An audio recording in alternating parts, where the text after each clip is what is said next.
नमस्कार, जय श्री कृष्णा। आशोला ज्ञान यूट्यूब चैनल में आप सभी का स्वागत है।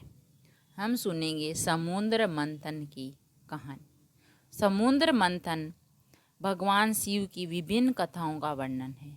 शिव पुराण में मिलता है।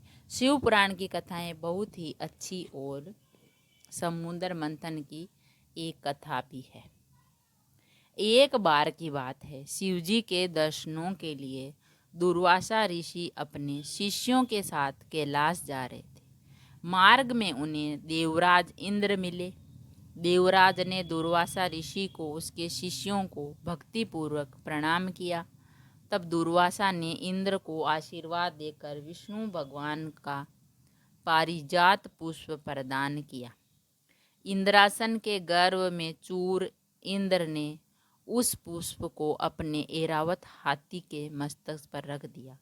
उस पुष्प का स्पर्श होते ही ऐरावत सहसा विष्णु भगवान के समान तेजस्वी हो गया।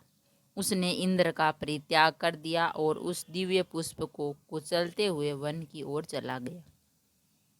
इंद्र द्वारा भगवान विष्णु के पुष्प का तिरस्कार होते देखकर दुर्वासा ऋषि के क्रोध की कोई सीमा नहीं रही। उन्होंने देवराज इंद्र को श्री लक्ष्मी से हीन हो जाने का श्राप दे दिया। दुर्वासा मुनि के शाप से फलस्वरूप लक्ष्मी उसी क्षण स्वर्ग लोक छोड़कर अदृश्य हो गई। लक्ष्मी के चले जाने से इंद्र आदि देवता निर्बल और शक्तिहीन हो गए। उनका वैभव लुप्त हो गया। इंद्र को बलहीन जानकर दैत्यों ने स्वर्ग पर आक्रमण कर दिया और देवगण को पराजित करके स्वर्ग के राज्य पर अपनी प्रचन्ना फहरा दी। तब इंद्र देवगुरु बृहस्पति और अन्य देवताओं के साथ ब्रह्मा जी की सभा में गए। तब ब्रह्मा जी बोले, देवेंद्र, भगवान विष्णु के भोग रूपी पुष्प का अपमान करने के कारण रुष्ट होकर भगवती लक्ष्मी तुम्हारे पास से चली गई। तुम्हें पुनः प्रसन्न करने के लिए तुम भगवान नारायण की कृपा दृष्टि प्राप्त करो। उनके आशीर्वाद से तुम्हें खोया वैभव पुनः मिल जाएगा। इस प्रकार ब्रह्मा जी ने इंद्र को आश्वस्त किया और उन्हें देख लेकर भगवान विष्णु की शरण में पहुँचे। वहाँ परब्रह्म भगवान विष्णु भगवती लक्ष्मी के साथ विराजमान थे। देवगण भगवान विष्णु की स्तुति करते हुए बोले, भगवान, आपके श्री चरणों में हमारा प्रणाम स्वीकार हो। भगवान, हम सब जिस उद्देश्य से आपकी शरण में आए हैं, कृपा करके आप उसे पूरा कीजिए। दुर्वासा ऋषि के श्राप के कारण माता लक्ष्मी हमसे रूठ गई है और दैत्यों ने हमें पराजित कर स्वर्ग पर अधिकार कर लिया। अब हम आपकी शरण में हैं, आप हमारी रक्षा कीजिए। भगवान विष्णु त्रिकालदर्शी है। वे पल भर में ही देवताओं के मन की बात जान गए।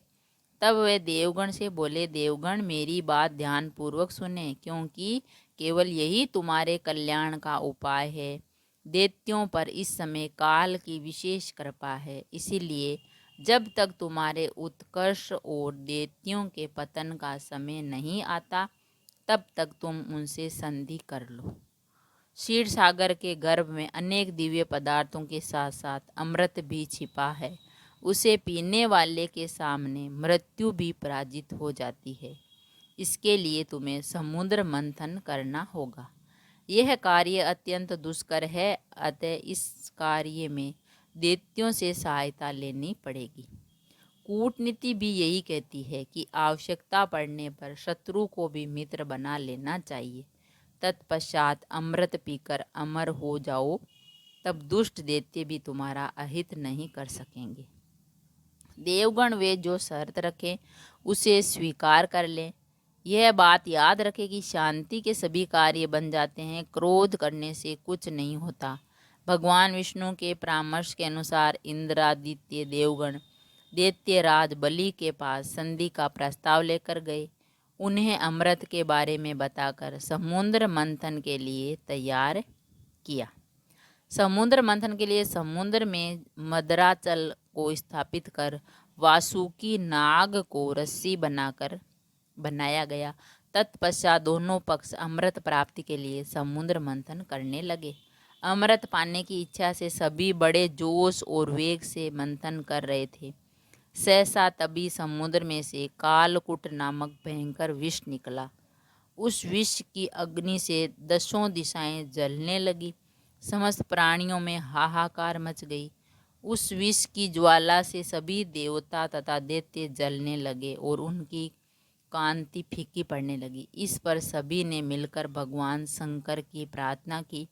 उनकी प्रार्थना पर महादेव जी उस विष को हथेली पर रख कर उसे पी गए, किंतु उसे कंठ से नीचे नहीं उतरने दिया। उस कालकूट विष के प्रभाव से शिवजी का कंठ नीला पड़ गया, इसलिए महादेव जी को नीलकंठ भी कहते हैं। उनकी हथेली से थोड़ा सा विष पृथ्वी पर टपक गया, जिसे सांप, बिच्छू आदि विषैले जंतुओं ने ग्रहण कर लिया। विष को शंकर भगवान के द्वारा पान कर लेने के पश्चात फिर से समुद्र मंथन प्रारंभ हुआ।